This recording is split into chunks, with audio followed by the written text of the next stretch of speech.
tir de Battiston. Oh, le but est fait. Oh, le but Un tir de Battiston de loin. Un but fantastique de Battiston de 30 mètres. Qui touche le Qui poteau. change tout.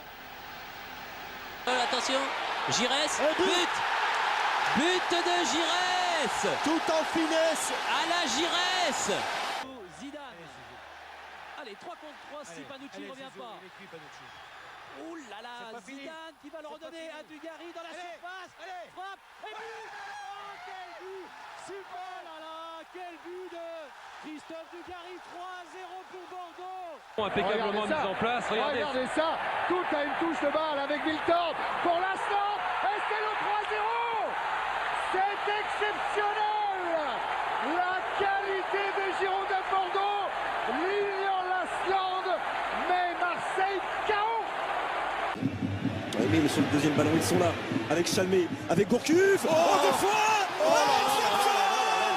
Exceptionnel. Johan Gourcuff. Quel On but. le compare à Zidane, mais on va le comparer encore un peu plus à Zizou, après un tel enchaînement. Gourcuff, magique, Bordeaux 3, Paris Saint-Germain 0. Bonjour et bienvenue dans ce nouvel épisode de Nostalgie Girondin. Nostalgie Girondin, le podcast garanti sans IA, puisque toutes les analyses, toutes les recherches et toutes les bêtises sont 100% d'origine humaine. Aujourd'hui, je suis avec Guillaume Boyer. Bonjour Guillaume. Bonjour Pierre, comment vas-tu? Ça va très bien et toi? Ça va très bien aussi, très, très rasséréné par mes travaux sur ce sujet qu'on va aborder aujourd'hui. Je le sens à ta voix, tu as la voix enjouée. Enroué et enjoué. Non, Pas mal, pas mal. non, pas enroué. Alors oui, aujourd'hui, nous allons un petit peu inverser les rôles puisque c'est Guillaume qui va vous conter la saison 91-92 des Girondins. Une saison un peu spéciale puisque Guillaume va nous en parler, mais les Girondins vont évoluer à l'étage inférieur. Donc Guillaume, je te laisse la parole. C'est à toi. Oui, merci Pierre, oui. Donc je vais faire un plan un petit peu, je vais bien sûr copier mon maître en la matière, Pierre lui-même. Je vais essayer de faire un plan avec un contexte au départ et ensuite les arrivées, les transferts et ensuite les matchs officiels, quoi, voilà. Ton Et maître, donc là, il y aura... ton Oui. maître qui avait au préalable copié un certain Guillaume Boyer. Oui. Qui, de la poule ou de l'œuf? Oui, vous avez 3 heures. Non, mais tu m'as dépassé depuis allègrement, quoi. Là, Bon, je vais essayer de m'y remettre sans trop de bafouilles. Allez. Donc, tout d'abord, je vais quand même remercier trois sites principalement. Un site où j'ai retrouvé les archives de France Football de cette saison, 91-92. Donc, un site d'ailleurs russe, je dois le signaler. Ah oui, je vois. Où il y a les 11 mondiales Ouais. aussi, non, il y a beaucoup de Oui, je pense. documents. Ouais, c'est vraiment une bible, ce truc. Voilà, et donc il y avait quasiment tous les France Foot de cette saison, donc j'ai pu voilà. Et ensuite il y a la légende des Girondins et Wikipédia, l'incontournable. Voilà. Donc alors première partie concrète, la saison précédente pour faire un petit contexte, surtout que cette saison 91-92 est particulièrement originale dans l'histoire des Girondins et puisque donc elle se situe en Ligue 2, enfin en deuxième division, qu'on disait à l'époque. Et en plus, suite à une rétrogradation administrative. Donc, à la fin de la saison 90-91, oui, bien sûr, Pierre, n'hésite pas à m'interrompre dès que tu le souhaites.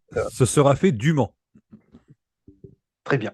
Alors, à la fin de la saison 90-91, donc le Marseille remporte son 6e titre de champion, son 3e d'affilée, et le club phocéen est battu en finale de la Coupe d'Europe des clubs champions par l'Étoile rouge de Belgrade. Donc, Bordeaux, Nice et Brest sont rétrogradés administrativement par la DNCG, une sanction prise en raison de leur déficit budgétaire. Et là, les Girondins étaient le plus vieux pensionnaire de première division. Ils étaient en première division depuis 1962. Donc, on voit le séisme que cela signifie en 91. Ouais, ça fait pratiquement après 40 ans en Ligue 1, quoi. En D1. 39, ouais, c'est ça.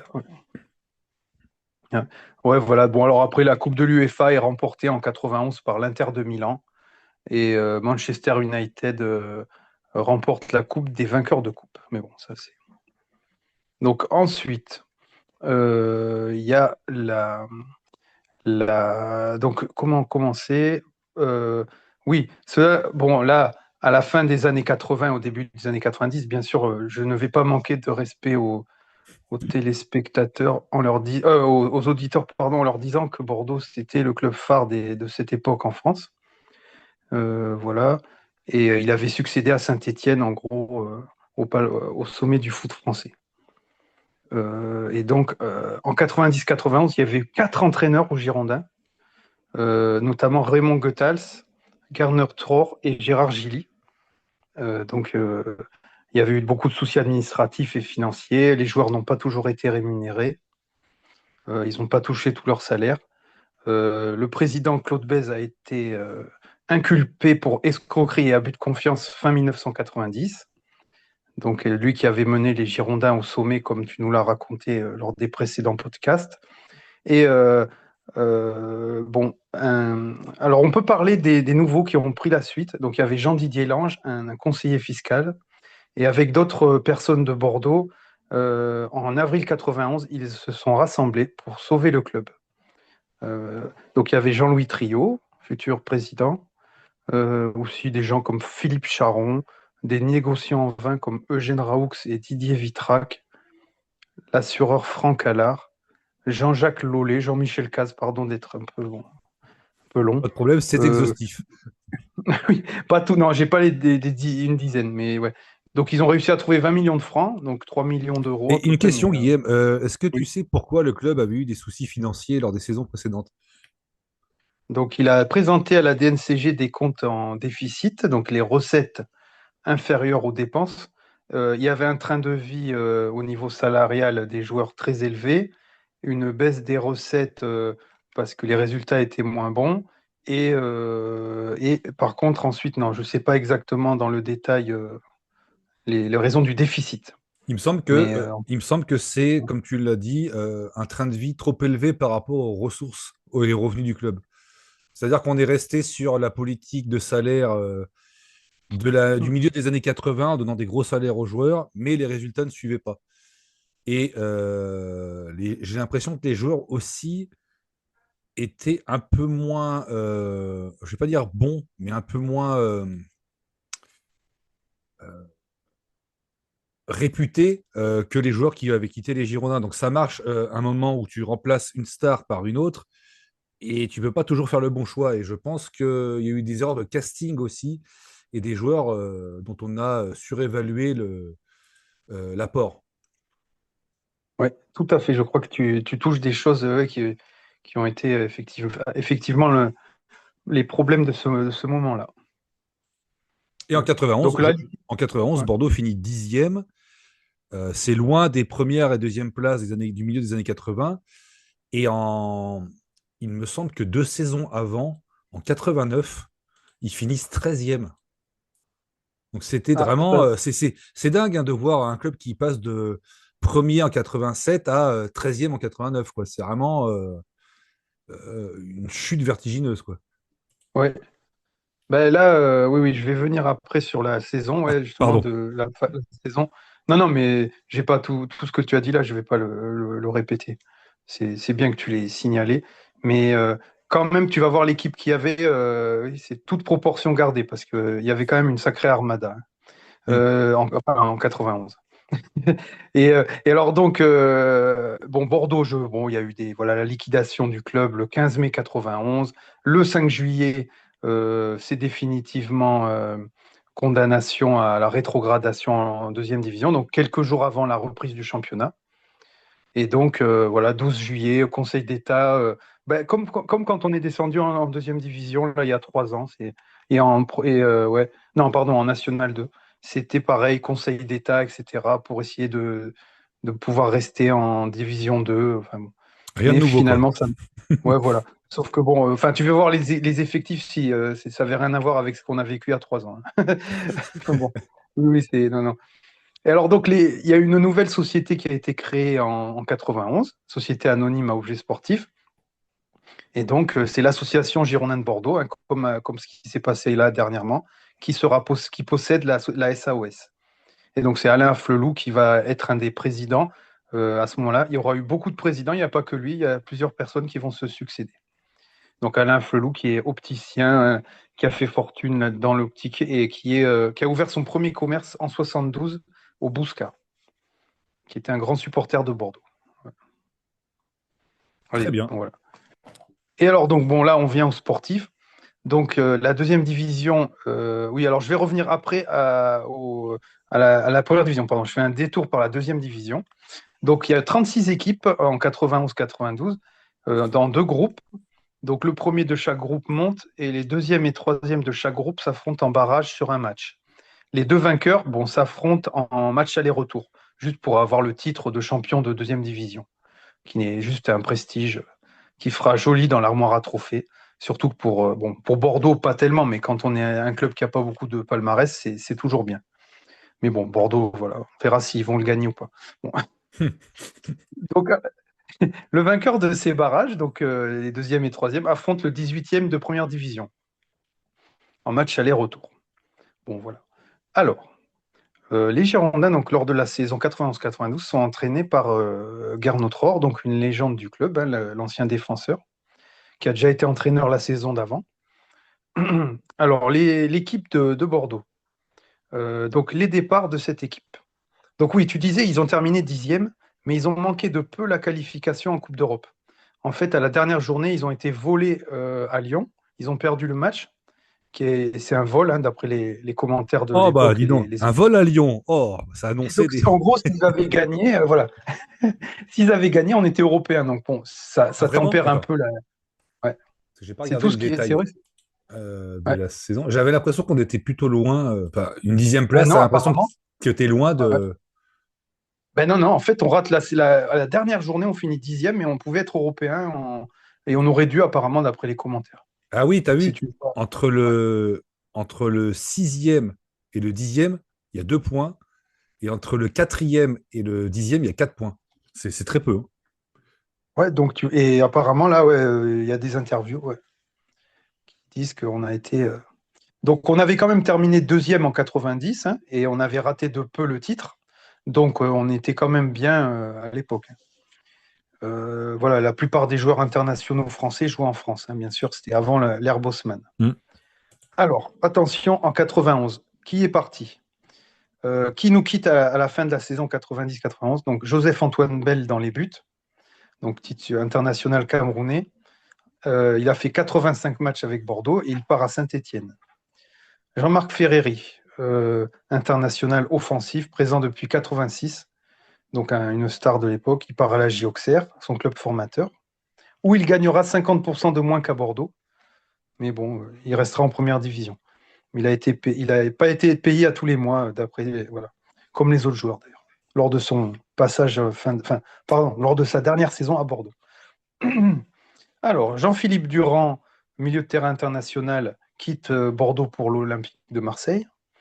Patrick Battiston met un terme à sa carrière pour entamer une carrière de directeur sportif à Bordeaux. Donc, il y a déjà Dominique Drobski, ancien gardien qui est entraîneur des gardiens.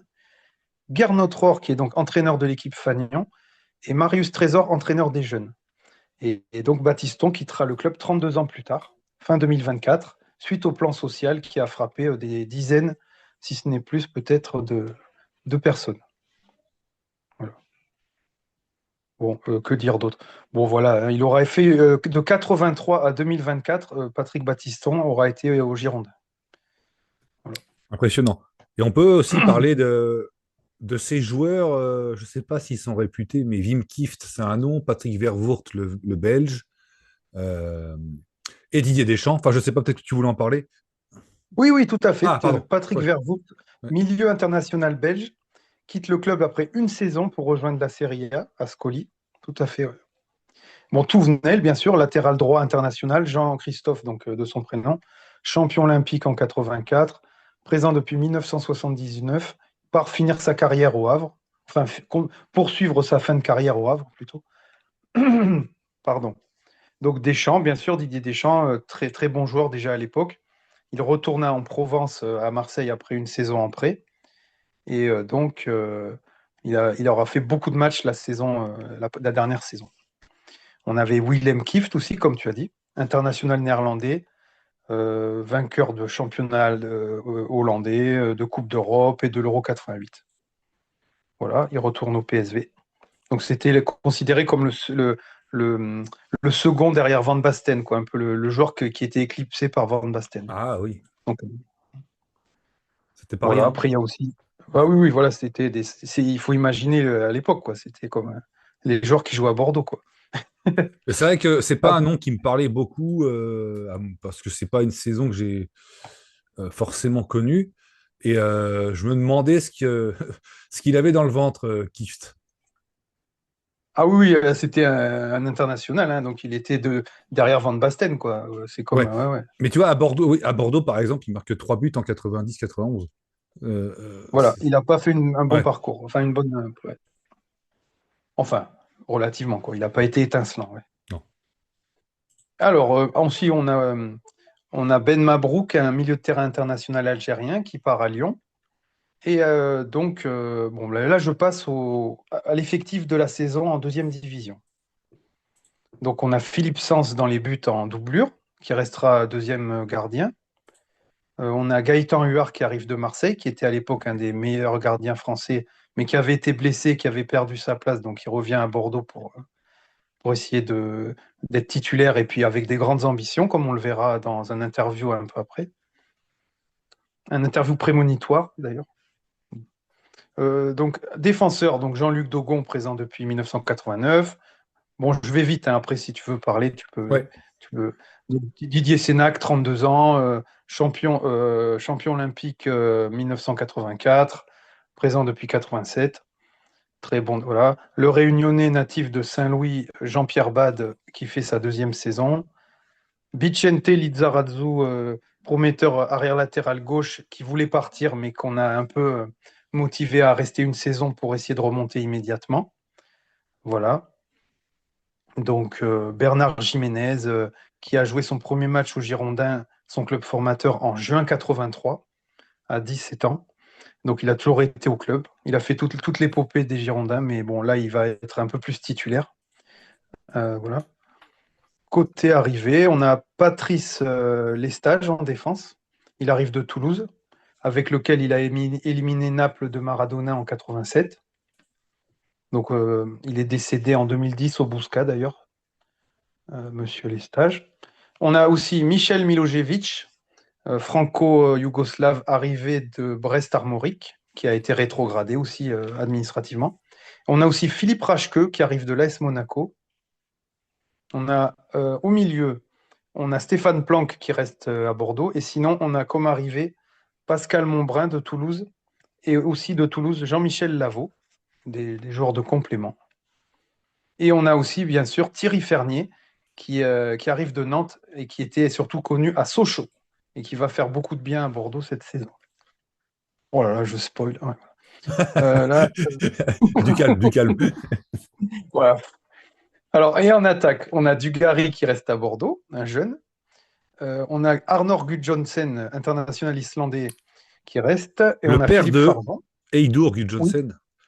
Et d'ailleurs, qui va jouer qui va être remplacé par son fils lors d'un match international. C'est la seule fois où c'est arrivé dans l'histoire. Ouais, incroyable. Donc voilà. Et on a Philippe Farjon au club depuis 90. Enfin, donc il reste à Bordeaux. Il est international, hein, bien sûr. Donc on a Stéphane Lerda, qui est né en 1971. Et ensuite, au niveau arrivé attaquant, on a Ronan Salin, qui arrive de Brest. On a Jean-Marc Ferrage, qui retourne au club qu'il a quitté en 1980. Donc 10 ans après. Et il a fait un beau parcours à Toulouse et Monaco, notamment. Très bon joueur et de ensuite, Ligue 1. on a aussi oui, il va bien nous servir là. Le Langonais Philippe Lanal revient au club après des détours par Alès, Reims et Guignon. Et enfin, bien sûr, nous avons la vedette qui nous arrive d'Allemagne, Rainer Ernst, 29 ans, qui vient du FC Kaiserslautern, qui vient de gagner le championnat d'Allemagne. Et il a marqué 2 buts en 18 matchs. Bon, il n'était pas titulaire, mais il était quand même dans l'effectif, quoi. Et il vient jouer à Bordeaux en Ligue 2, quoi. Ouais. Donc, c'est pour vous dire, quoi. Et tu vois, Bon, alors, on arrive à ouais. conserver deux espoirs du club, Dugarry et Lizarazu, Mm. et à attirer des joueurs de renom. C'est quand même. Je pense qu'on vit encore sur notre passé glorieux. Oh oui, non, mais oui, et puis sur l'époque pré-Bosman, quoi. C'est Oui, une toute autre surtout. époque Mais je où crois que les joueurs. Ouais. tu n'avais droit qu'à deux étrangers. Et quand on dit joueurs étrangers, c'est joueurs qui ne sont pas français, hein, c'est pas joueurs qui sont européens. C'est vraiment, il faut 9 Français et 2 étrangers maximum, ou 8 Français et 3. Mais je crois que c'est 2. Ouais, ça, je sais plus. Mais oui, en tout cas, c'est sûr, il y avait des grosses limites aux étrangers.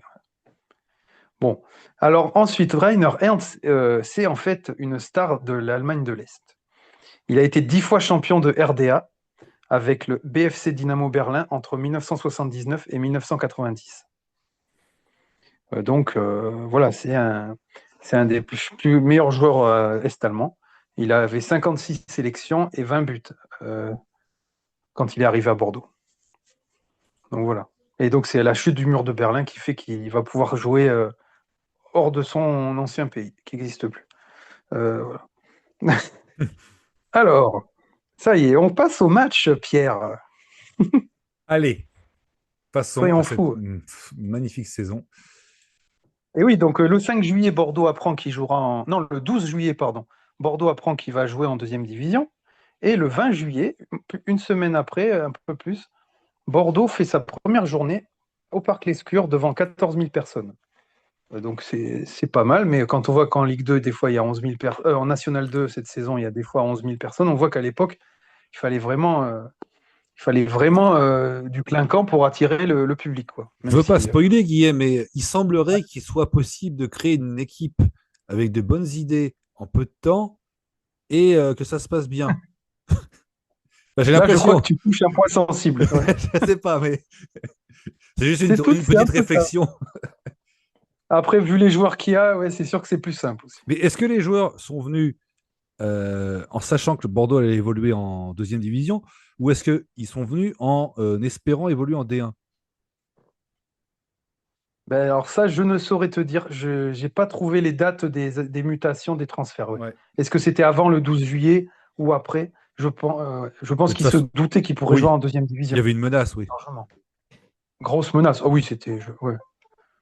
C'était, le déficit de Bordeaux était bien plus grand que ceux de Brest et Nice. Donc, si Bordeaux avait été maintenu en deuxième division, en première division, alors que Nice et Brest avaient été rétrogradés pour des déficits assez petits, on aurait crié au favoritisme.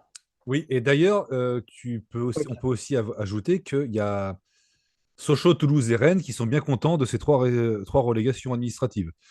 Parce qu'ils ont fini 18e, 19e et 20e dans 91, et ils ont été sauvés par les rétrogradations administratives de Bordeaux, Brest et Nice. Voilà, le malheur des uns fait le bonheur Ouais. des autres. C'est beau. Donc voilà, le 20 juillet, Bordeaux reçoit une équipe qui a disparu du football professionnel, le Perpignan FC en plus. Une Voilà, équipe qui était qui chère. fait ses premiers pas. Voilà, une ville qui m'est chère. Et en plus, une ville qui fait ses premiers pas dans le monde professionnel lors de ce match. Puisque Perpignan, qui n'avait pas été en professionnel depuis des décennies, je crois, c'était la première fois qu'ils jouaient en deuxième division depuis des décennies. Hein. Je ne sais même pas s'ils étaient allés en deuxième division avant, d'ailleurs. C'est pas sûr. Et ils vont faire une très belle saison, d'ailleurs. Gernot Rohr aligne Gaëtan Huard, capitaine, Jean-Luc Dogon, Michel Milojevic, Bichente Lizarazu, Philippe Raschke, donc à droite, Jean-Marc Ferrage, Bernard Jiménez, Pascal Monbrun au milieu, et en attaque, Gudjonsen, Dugarry et Farjon. Donc voilà, je donne la première composition Ça a de pour la la gueule. première journée. Ça a de la gueule. Oui, surtout quand tu vois les parcours de certains plus tard, et puis même ceux de certains avant, c'est sûr.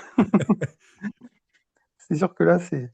Donc Jean-Luc Dogon, bon, c'était nos dieux en fait, il faut dire ce qui est, quoi. Bon, nous, on ne suivait pas encore les Girondins cette année-là, mais c'était pour nous, c'est rien qu'à voir ces joueurs-là en photo ou en vidéo, on a les frissons, quoi.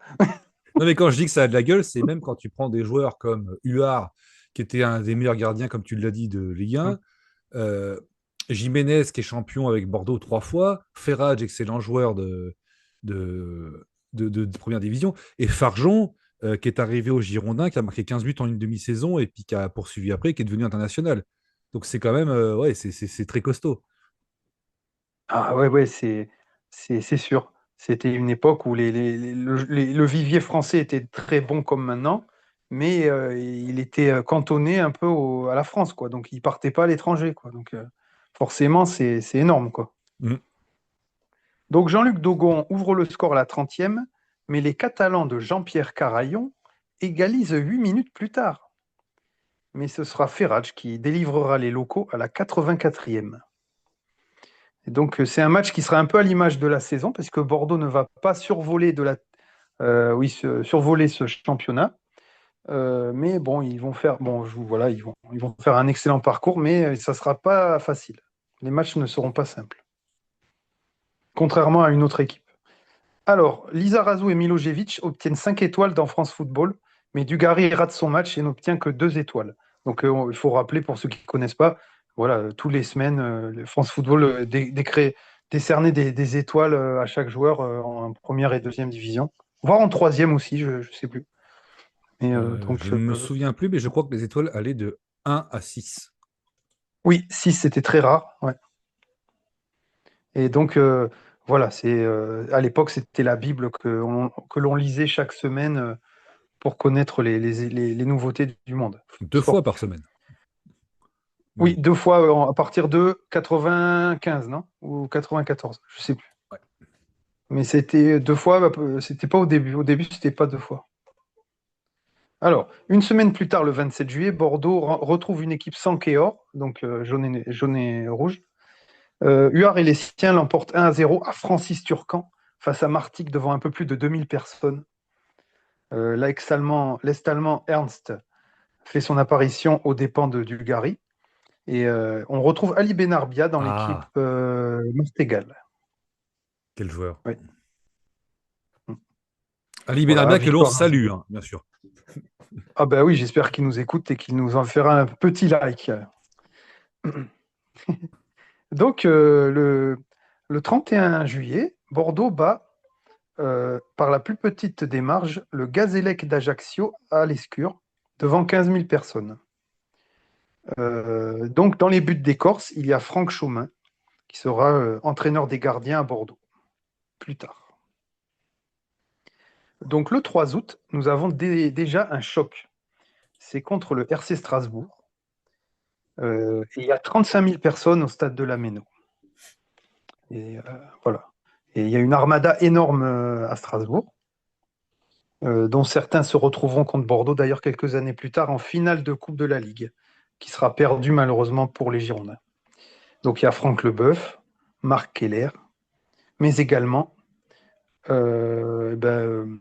José Cobos et Yvon Pouliquin. Voilà. Bon, il y aura d'ailleurs Philippe Rachequeux qui joue à Bordeaux cette année-là, qui sera avec l'équipe de Strasbourg en 97. Mais bon. Et donc Bordeaux s'incline 2-0. Ouais. Quand tu regardes l'équipe de Strasbourg, même tu parlais des joueurs français, mais tu as aussi Stephen Keshi, qui est un défenseur nigérian, si je ne m'abuse. Jean-Jacques Etamé, qui est un joueur costaud de Ligue 1. Ivan Asek, qui est un milieu, je ne sais plus s'il était attaquant au milieu, tchèque, qui sera entraîneur de Strasbourg pour la suite. Et surtout Marc Keller, qui était futur international français, grand pied gauche, qui a joué en Allemagne, en Angleterre. Et l'entraîneur Gilbert Grèce. Voilà, Gilbert Grèce. Un nom assez connu du foot français. Qui est champion avec Strasbourg en 79. Et qui est suisse, non? Oui, absolument. Et qui a un look de rockstar. Ouais. D'où ton appétence pour cette personne. Tout à fait. C'est uniquement pour ça que je l'aime bien. Donc, puisque Pierre, pour ceux qui l'ignorent, est un fervent spécialiste et passionné de rock. Et oui, il en faut. Et oui. Et donc, deuxième match suivant, Bordeaux reprend un bon rythme après cette défaite. Donc 2-0 victoire contre Istres. Pardon.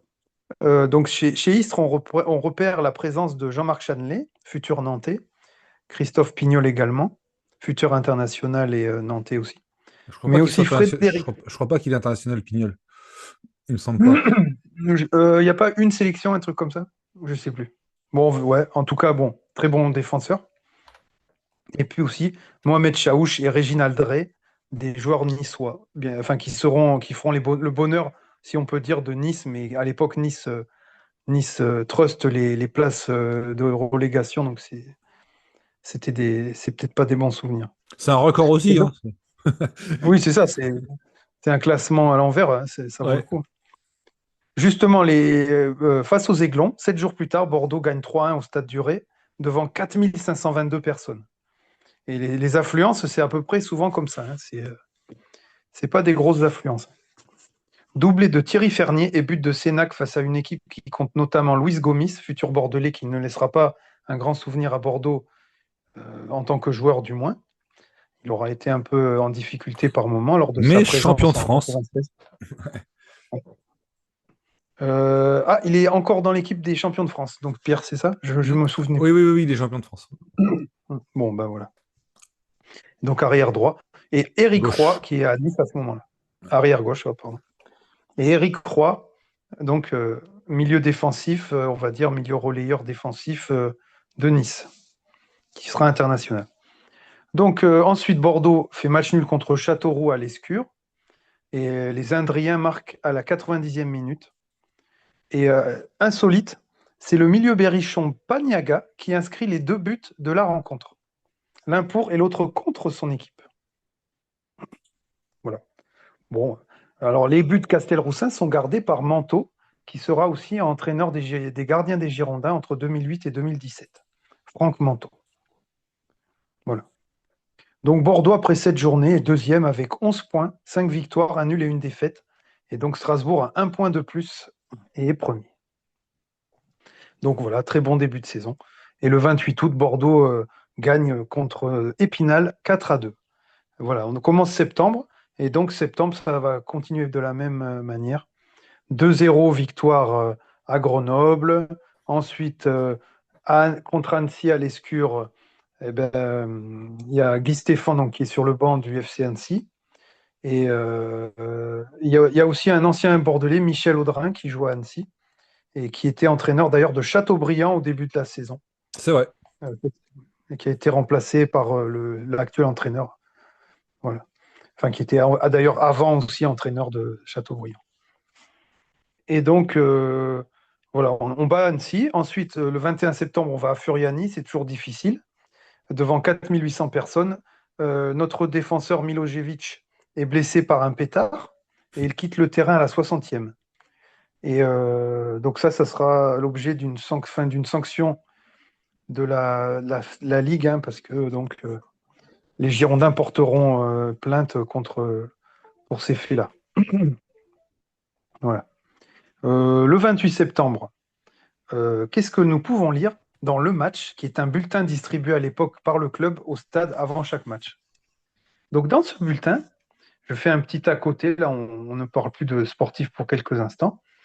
Donc pour la 12e journée, nous recevons le FC Mulhouse et le président, Alain Flelouz, écrit donc dans Le Match: vous allez découvrir vos Girondins dans une nouvelle tenue ou plutôt sous de nouvelles couleurs.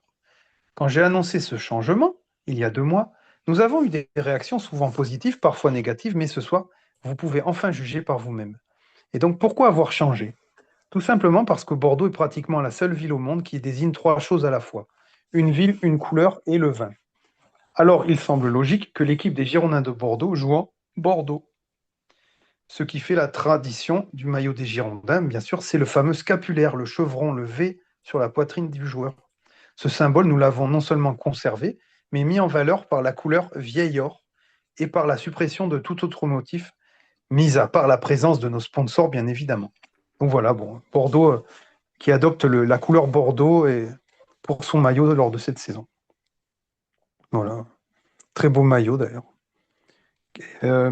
Et Bordeaux gardera sa couleur rouge-bordeaux pendant quelques saisons, je crois 3 saisons, avant de repasser au marine et blanc. Au départ d'Afflelou d'ailleurs. Quand Afflelou s'en va, c'est vrai. On retrouve le marine et blanc. Après l'épopée 96 et l'arrivée de Courbis. Oui, voilà. Paix à son âme, bien sûr. Donc Pierre, je continue. Donc Bordeaux, donc avec cette nouvelle tenue, bat évidemment le FC Mulhouse par 3-1. Et donc c'est but de Ernst Gudjonsen et Planck. Et Mulhouse a comme gardien Borislav Mikhailov, international bulgare, qui fera un beau parcours avec sa sélection, éliminant l'équipe de France pour la Coupe du Monde 94 et demi-finaliste ensuite de cette Coupe du Monde. Un très bon gardien. Alors, lors de la 13e journée, Guillaume, Bordeaux joue contre Alès. Oui, et donc c'est un match nul. Donc c'est Thierry Fernier qui égalise suite à une ouverture du score de Moussa Traoré. Et donc il y a Sabri Lamouchi et Franck Risetto qui jouent dans l'équipe d'Alès. Donc 15 jours plus tard, Bordeaux bat Saint-Quentin 3-1 avant d'aller battre Rodez 3-1 au stade Paul Lignon le 25 octobre. Donc Rodez était déjà en 2e division, hein. C'est pas un club qui est tout nouveau à ce niveau. Donc en novembre, lors de la 16e journée, devant 10 200 personnes à l'Escure, Bordeaux gagne 2-0 contre Guignon, but de Lalanne et Fernier. Éric Durand, futur portier de Martigues, garde les buts des forgerons coachés par le légendaire Roland Gransart. C'est un nom qui était assez connu à l'époque. Oui, il avait fait des épopées. Tout à fait. Et les forgerons qui joueront en Ligue 1 une saison quelques années plus tard, avant de disparaître pour des raisons financières. Donc, la dernière journée des matchs allés se joue contre Saint-Seurin, un autre club de Gironde, devant 5080 spectateurs. Donc, vous imaginez, à l'époque, il y avait 2 clubs de Gironde qui jouaient en professionnel. Ouais, puis distant de 50 km. Et peut-être que c'était le plein à guichet fermé au stade c'est Mouex, je crois, à Libourne. Ou est-ce que c'était à Là, c'est Libourne? Saint-Seurin. Ah, c'est Saint-Seurin sur l'île. Pas encore Libourne, Pardon. Saint-Seurin. Ouais. Ah oui, alors Saint-Seurin, oui, c'est un peu plus loin que Libourne, mais c'est pas très grand. Oui, mais c'est pas très grand par la taille, mais par le talent, hein. Ils sont en 2e division pour la 3e saison consécutive. Et on compte, ce sera leur dernier. On compte des joueurs qu'on joue en Ligue 1, hein, comme Furlan, Daniel Lubin qui joue à Sochaux. Ouais. Et je crois qu'il y a un certain attaquant, la crinière blonde vénitienne.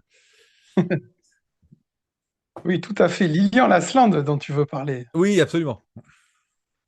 Et oui, qui fera le bonheur de l'AJ Auxerre, puis des Girondins de Bordeaux. Et de Bastia, et de Nice, et de Sunderland. Ah non, pardon. Oui, voilà. Et donc, tout ce beau monde est coaché par un grand nom du football, le théoricien et ancien entraîneur des Girondins dans les années 70, André Menot. Alors, Guillaume, je te coupe à nouveau. On assiste à un phénomène rare qu'on rencontre à Guingamp, je crois.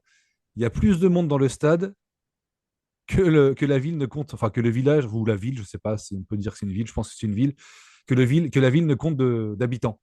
Puisqu'il y a 3167 habitants en 2023, mais ça doit être sensiblement pareil.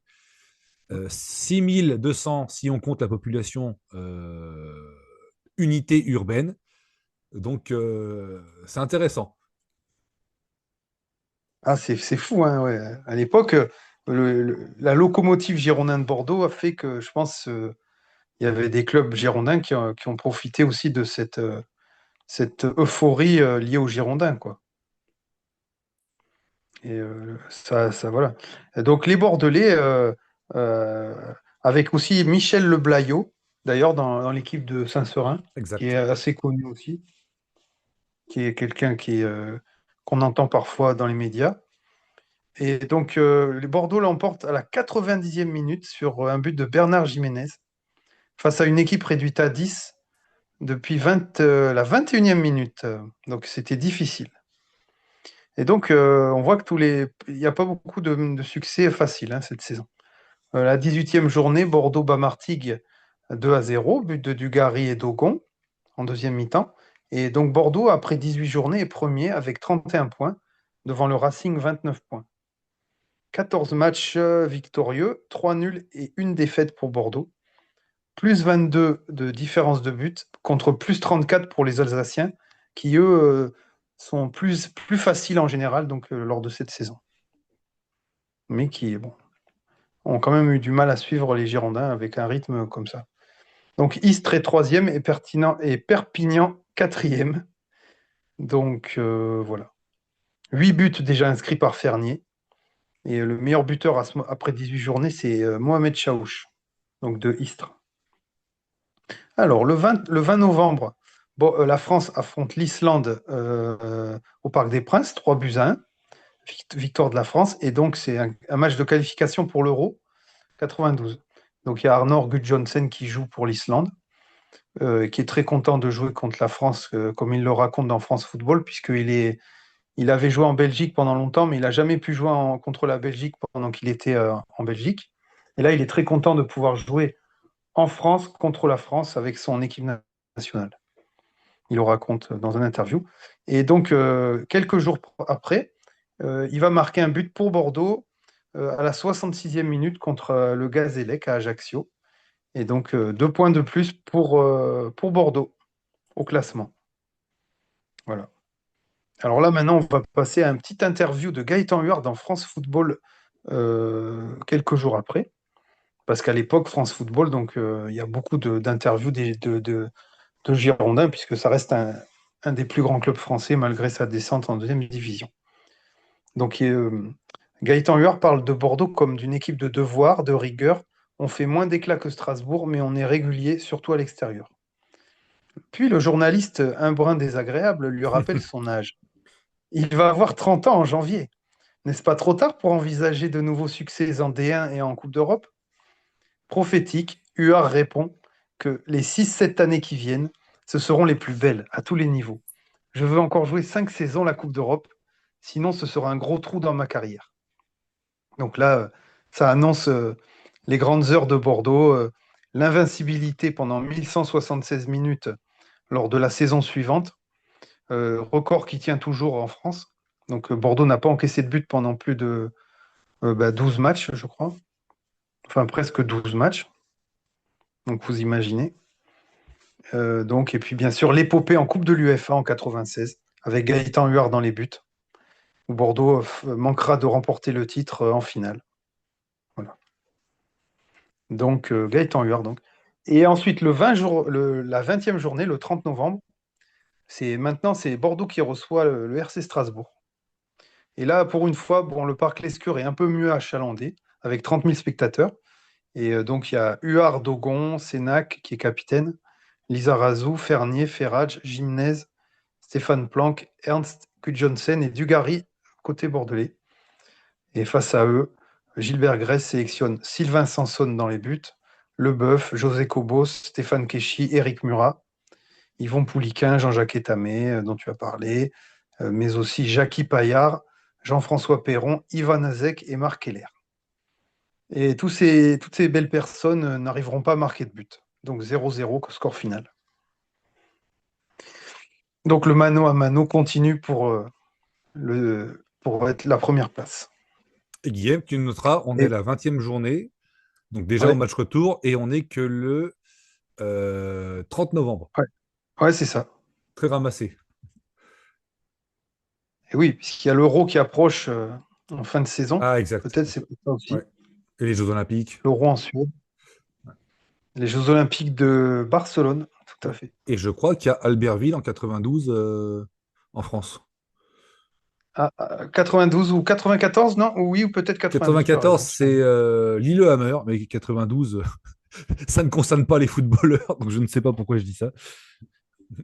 C'est ça, le football sur neige. Le ice foot. Ouais. Et voilà, et donc on approche de la trêve et Bordeaux bannissent 2-1 à domicile le 14 décembre. But de Sénac et Fernier pour répondre à Philippe Mazzucchetti qui avait ouvert la marque. Et 4 jours plus tard, Bordeaux va gagner à Châteauroux par 3-0 grâce à Dogon, Fernier et Dugarry. Malgré la présence dans l'équipe Castelroussine de l'international et champion olympique Dominique Bijota, qui a joué à Bordeaux aussi. Très très bon joueur lui aussi, qui joue à Monaco. Ouais. Attention. Ah oui. Et donc là, 4 jours plus tard, c'est le 7e tour de la Coupe de France face à Toulouse-Fontaine. Bordeaux gagne 5-2, mais il a fallu jouer la prolongation. Donc c'était Philippe Sens qui était dans les buts à la place de Huard pour l'occasion. Mais c'était pour le reste les titulaires habituels qui jouaient. Et c'était le dernier match de l'année au niveau officiel. Et voilà, Bordeaux qui passe un tour en Coupe de France. Donc là, en janvier, le Marseillais Patrice Marquet renforce l'équipe bordelaise. Il arrive du SC Toulon. Donc il est Marseillais d'origine, mais il jouait à Toulon. Voilà, il arrive à Bordeaux. Et donc, ben là, la reprise, match nul un partout face à Épinal en fin de mois, fin janvier, oui, un peu après la mi-janvier. But de Didier Sénac. On voit que quand même les défenseurs marquent souvent là, lors de cette saison. Sénac, Dogon, ils marquent régulièrement. C'est vrai. Et ouais, voilà. Donc le 24 janvier, 8e tour de coupe, Bordeaux va jouer contre Montluçon dans l'Allier, devant 7000 personnes au stade Dunlop, du nom d'une célèbre entreprise de pneus, qui faisait vivre beaucoup de gens là-bas, bien sûr. Bon. Mais voilà. Match nul un partout, mais Bordeaux gagne au tir au but par 4-3. Voilà, je passe. Ensuite, bon, le 1er février, Bordeaux gagne 2-0 contre Grenoble à domicile. Ce qui fait qu'après 25 journées, Bordeaux a 42 points, 18 victoires, 6 nuls et 1 défaite, devant Strasbourg 37 points et Istres 33. Donc là, c'est vraiment un rythme impressionnant. Mais et Strasbourg est décroché à 5 points. Avec la victoire à 2 points, ça fait quand même 2 victoires d'avance, plus de 2 victoires d'avance.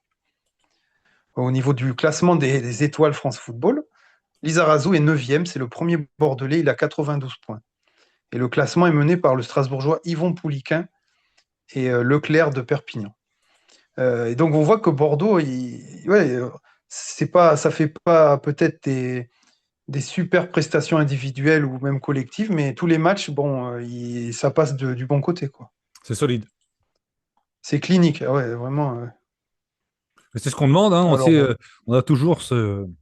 Et on y oui, c'est reviendra, ça. on y reviendra dans un autre Mm. épisode, ou plutôt Ouais. on y revient dans un autre épisode, mais souvent on a critiqué Bordeaux, notamment quand ils sont champions 87, parce Mm. qu'on était les journalistes leur critiquaient leur style de jeu plutôt peu spectaculaire, mais qu'est-ce qu'on s'en fout du moment que le club gagne et est champion, je veux dire, c'est pas. On a bien vu ce que ça donnait avec Riera qui voulait du football flamboyant. Bon, on a fini 13e de Ligue 2, quoi. Donc, en tant que Oui. supporter, Oui, je moi, pense que tu es d'accord avec moi, mais on préfère la victoire. Moi, j'ai de très bons souvenirs sur Ricardo, où c'était pas l'éclate, mais on finissait deuxième et puis on prenait pas de but.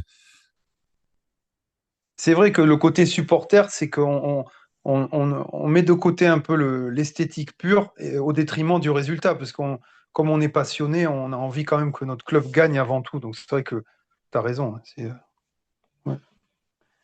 On n'est pas là pour le beau jeu forcément, hein. Le Même si c'est un romantisme plus, français. ça va souvent. Le Oui. romantisme français. Bon, d'ailleurs, le beau jeu, c'est toujours sanctionné par les résultats normalement, quoi. Sinon, c'est Oui, pas vraiment du beau jeu. oui, et puis tu m'excuseras, mais 2018 et 98, quand on gagne la Coupe du Monde, c'était pas le Brésil de 70 au niveau de l'aspect offensif. Bien qu'en 84 et en 2000, pour le coup, l'équipe était plus offensive quand la France gagne l'Euro. Mais Ouais. 98, qui sont des succès mondiaux, et 2018, c'était plutôt défensif. Et ça a été reproché et à Jacquet et à Deschamps. Par contre, c'est vrai que Bordeaux en 99 et en 2009, les deux titres ont été notés comme ceux d'équipes jouant un beau football très, très agréable. Bon, solide défensivement, bien sûr, mais quand même avec des animations offensives renommées, quoi. Ouais. Bon, mais bon, on prend aussi, hein. On n'est On, pas on prend tout. on prend tout, hein. Surtout en ce moment-là. Ouais. Voilà, donc Bordeaux perd à Annecy ensuite le 8 février, 2-0, avec Marc Bata au sifflet, donc un célèbre arbitre français de l'époque. Le 15 février, victoire à domicile contre les Corses de Bastia par 2-0.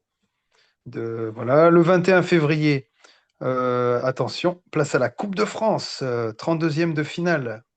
Et où nous déplaçons-nous? Eh bien, ni plus ni moins qu'au stade Vélodrome.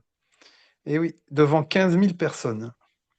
Donc Oh, après, ouais, oh, 15 000 personnes. ouais, mais Top. une équipe de Marseille, 5 C'est la étoiles. folie. Hein. Oh, aïe, aïe, Ah aïe. ouais. Oh, oh. Et donc là, voilà, les nouveaux maîtres du football français reçoivent les anciens, Les nouveaux riches. malheureusement. Malheureusement, ouais. Et donc, mais Marseille, voilà, comme tu le dis, quelle équipe entraînée par l'ancien coach girondin Raymond Goethals, Pascal Olmeta, Jocelyn Angloma, Carlos Moser, Casoni, Boli, Amoros, Trevor Steven. Bon, là, je ne sais pas qui c'est, Un mais ça joueur devait être anglais. sûrement un très bon joueur. Ouais, c'était un joueur anglais. C'était pas le plus réputé, mais c'était costaud quand même. Hein. Puis surtout, c'est le trio Ouais, d'attaque Pelé, Papin, ouais. Waddle. Abedi Pelé, JPP, Waddle et Deschamps, on a oublié, bien sûr. Ouais. Voilà, voilà l'équipe, quoi. Bon, ils seront champions d'Europe la plupart 2 ans plus tard.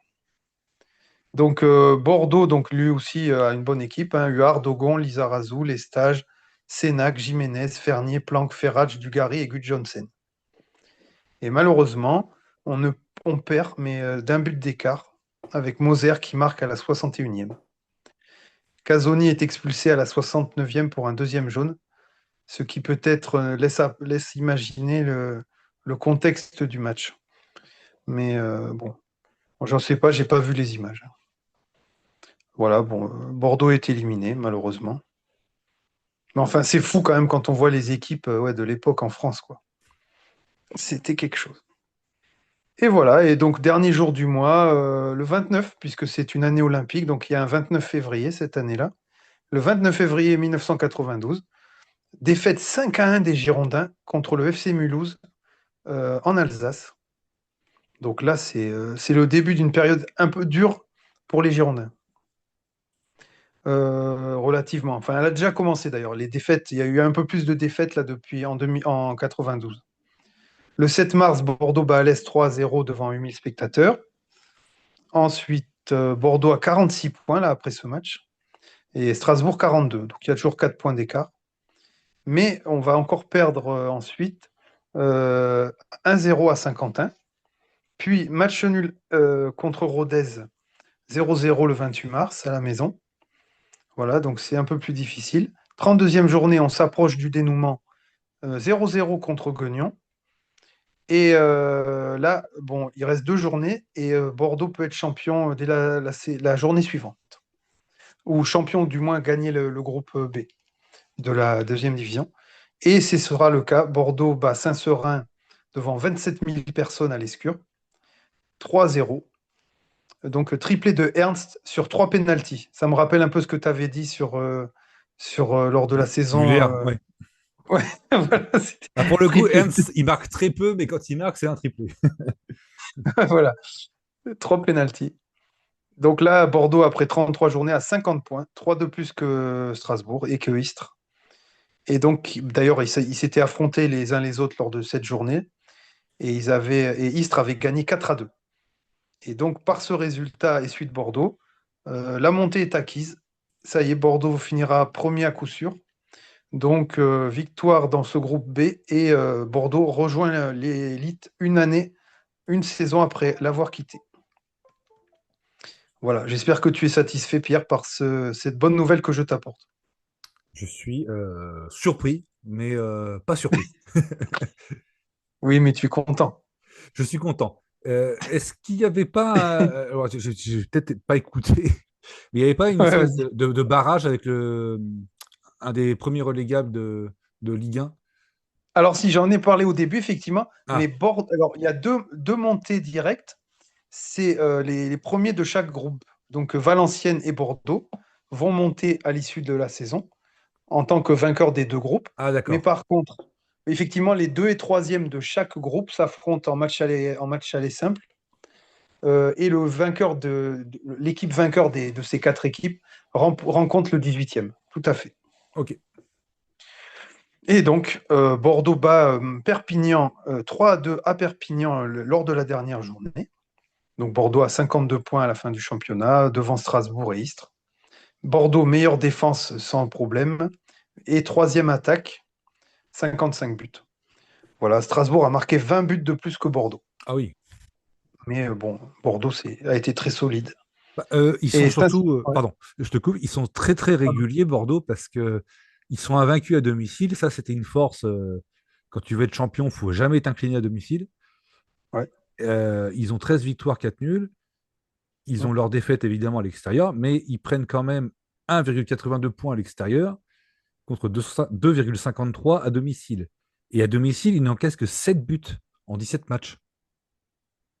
Ah oui, ça sera la défense qui va rester inviolée pendant plus de 10 matchs en première division la saison suivante. Hein. Donc c'est une sacrée défense. Hein. Et Ça, c'est sûr. au niveau du classement, c'est marrant parce qu'à partir de la 19e journée, Bordeaux s'occupe de la tête. Et malgré les résultats pas terribles, là, les séries de matchs nuls contre Rodez, Guignon, la défaite à Saint-Quentin et la raclée contre Mulhouse, Bordeaux ne quitte jamais la tête à partir de la 19e journée. Ah oui, C'est un titre amplement mérité puisqu'ils sont deuxième 17 fois, une fois sixième et une fois quatrième.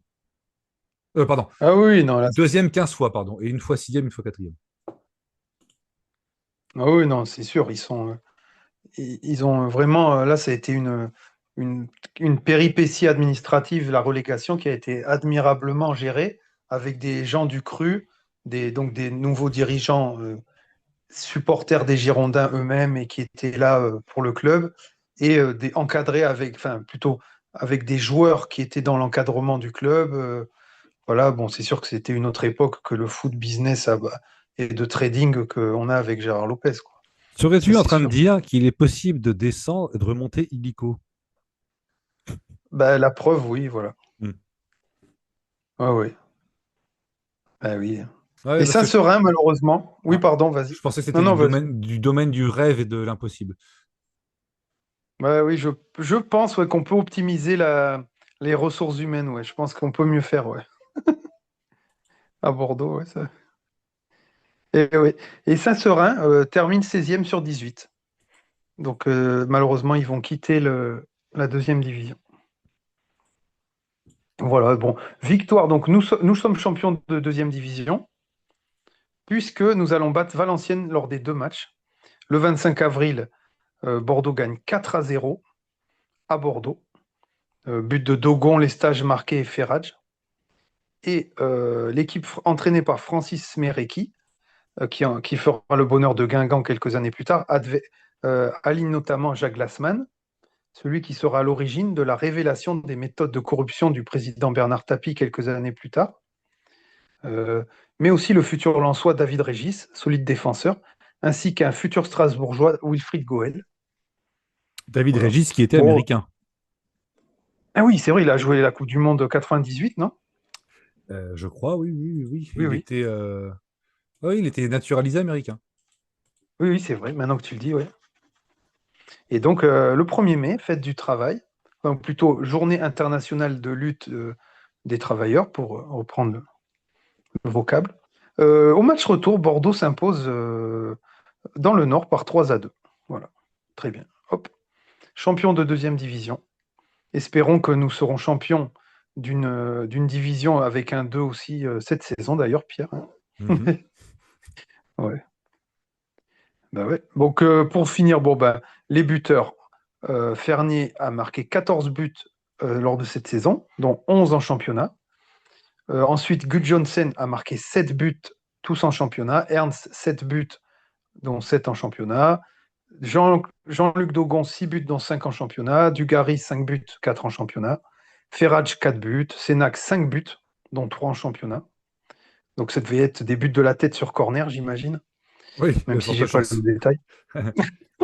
Non, c'est fou, quoi. Ouais. Et voilà, Lizarazu et Dogon ont joué 38 matchs, toutes compétitions confondues. Sénac 36, Gudjonsen 35, Huard 34. Voilà, Gimnès 33. Bon, Lizarazu a notamment déclaré, des années après, cette saison a créé un véritable lien entre le club et moi. Le titre de champion de France de D2 est aussi important que les 22 ou 23 titres que j'ai ensuite remportés durant ma carrière.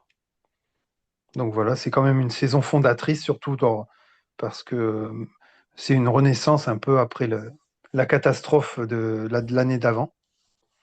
Bordeaux attire 13 680 spectateurs de moyenne. Voilà. Et on voit que l'affluence est faible, quoi.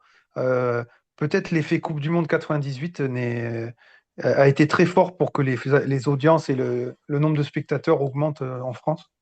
Je sais Ouais, pas. puis je pense vraiment qu'à Bordeaux, il y a vraiment l'effet résultat.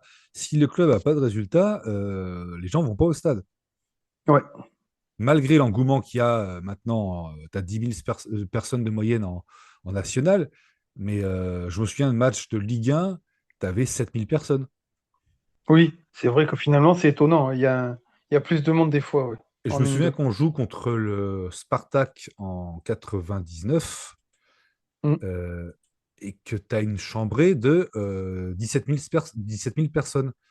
Et contre Willem II, 13 000. Là, c'était pour la Ligue des Champions. Oui.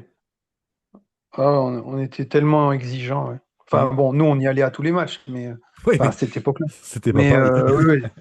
Mais c'est sûr que oui, les autres, ils étaient très, très exigeants. Ouais. Bon, voilà, donc les étoiles, Lizarazu, Sénac et Dogon, c'est ceux qui ont eu le plus d'étoiles France Football. Voilà, donc Pierre, maintenant, je fais une petite ouverture sur la saison d'après. Et Volontiers. bon, après cette belle saison, Bordeaux va continuer à construire un groupe. Donc, Gernot Rohr est remplacé par Roland Courbis, qui arrive d'Andoum, donc ancien grand joueur de première division. Aussi, bon parcours de club. Et donc, il reste entraîneur depuis quelques saisons. Donc là, il retrouve un banc en première division, Roland Courbis. Donc, parmi les partants, donc, il y a Lavaux, bon, mais qui n'a pas été une pièce essentielle. Donc, Jean-Pierre Bade, le Réunionnais, qui retourne dans son île natale. Parjon qui part à Chiasso. Gudjonsen s'en va. Ferraj arrête sa carrière professionnelle. Lalanne part à Valence, en France. Georgelin part à La Roche-sur-Yon, mais bon, ça, c'est très peu utilisé lors de la saison. Mm. Et Ernst Marx, Lestage et Rachke partent à Cannes. Ces 4 joueurs partent à Cannes. Mais ne serait-ce pas lié à un certain transfert? Si, voilà. Et tout à fait. Donc, de Cannes nous viennent 3 joueurs. Donc, Jean-François Daniel et Eric Guérit, de très bons éléments de première division qui sont là qui sont très solides, des milieux de terrain. Et donc, Zinedine Zidane aussi, qui à l'époque a déjà quand même une belle carrière avec Cannes. Hein. Il a déjà fait plusieurs saisons en professionnel et même la Coupe d'Europe avec Cannes. Donc, c'est déjà un joueur très solide de première division. Même si on ne sait pas encore que ça va être le meilleur joueur du monde pendant quelques années. Mais Et il avait été bon. convoité par Marseille et Bernard Tapie avait jugé qu'il était trop lent. Ah, dis donc, quel choix. Bravo, Tapie. Merci pour nous. Voilà, puis au niveau des arrivées, outre ces 3 joueurs, bon, il y a Lucas, mince, c'est quoi? Philippe. Philippe, voilà. Philippe Lucas et Laurent Crossi qui viennent de Sochaux. Donc des bons joueurs défensifs aussi. Flos et Vecchioni qui arrivent avec Courbis depuis Andoum. Et ensuite de Botafogo au Brésil, nous avons Valdeir, un attaquant, et Marcio Santos, un défenseur. Voilà les renforts. C'est marrant ces packages. Parce que tu prends 4 joueurs de Cannes, 3 joueurs de Cannes, 2 joueurs d'Andoum et 2 joueurs de Botafogo. Et 2 joueurs de Sochaux. Ouais, voilà. Et voilà, donc de quoi promettre de glorieuses saisons pour un Bordeaux désormais relégué aux places d'honneur du football français, mais prêt à écrire de nouvelles pages de son histoire. Merci Guillaume. Ouais, Pierre, si tu as quelques... c'est vrai que c'est pas une saison sur laquelle je me suis beaucoup penché cette saison. Ouais. Cette remontée en Ligue 2, je ne sais pas pourquoi. Peut-être parce que les saisons comme ça, un peu difficiles à l'étage inférieur, on veut les oublier, même si c'est un titre, attention. Hein. C'est un titre de champion de France de Ligue 2, de D2, pardon. Ça compte. Et c'est très dur de descendre et de remonter illico et de se stabiliser ensuite. Donc le travail a été bien fait. Ah oui, c'est vrai que là, c'est impressionnant, hein. Quand on voit la difficulté qu'on a maintenant à exister en National 2 et en Ligue 2, Mm. on mesure la différence entre le club de cette époque-là. Donc, avis à la population, si vous voulez que votre club remonte après qu'il soit descendu à l'étage inférieur, inspirez-vous de cette saison 91-92 des Girondins en D2. Oui, voilà. Bon, si vous connaissez des gens qui ont du pouvoir aux Girondins, n'hésitez pas. Mais ils doivent déjà être au courant. Bon, ils sont sûrement plus au courant que nous. Mais Oui, d'ailleurs, ils nous ont nous, en bloqués, tant je que crois. supporters, Pardon. ouais, ouais, oui. Bon, voilà, Pierre, ben, si tu n'as pas d'autres remarques, hein, on pourra en terminer sur cette saison. Nous pouvons couper. D'accord, ben merci Pierre et à bientôt pour d'autres saisons. Merci Guillaume. À très vite pour un nouvel épisode de Nostalgie Girondin.